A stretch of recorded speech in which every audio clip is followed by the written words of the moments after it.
ሴት ሱሪ አትልበስ የሚል የመጽሐፍ ቅዱስ ክፍል የለም። ትላንት በቅድሚያ በአንዳንድ ሀሳቦቻችን የተወሰኑ ደጋፊዎች አሉን ማለት ኦልዌይስ ልክ ነን ማለት አይደለም። ሲቀጥል ደግሞ ወንድ ልጅ ሱሪን ይልበስ፣ ሴት ልጅ ደግሞ ቀሚስ ትልበስ ለማለት ተፈጥሮ ማየት ብቻ በቂ ነው ብዬ አስባለሁ።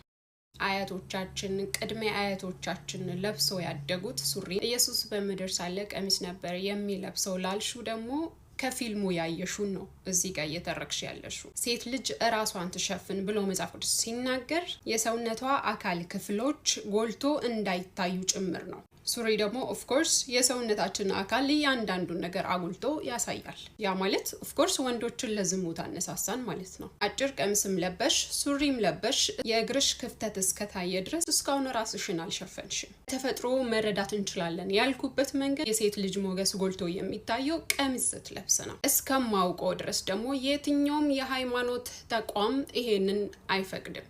ሴት ልጅ ሱሪ እንድትለብስ አይፈቅድም። መጽሐፍ ቅዱስ ላይ ስንሄድ ሴት ልጅ ሱሪ ትልበስ መልበስም ትችላለች የሚል የለም።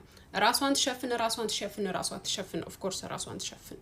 የምትሸፍነው ደግሞ በአጭር ቀሚስ ኦር ደግሞ በሱሪ አይደለም፣ ሞገስ ባለው በረጅም ቀሚስ ራሷን መሸፈን አለባት ብዬ አስባለሁ። እንኳንኛ ሴቶች አይደለንም ወንዶችም ይሄንን ነገር ይፈልጋሉ።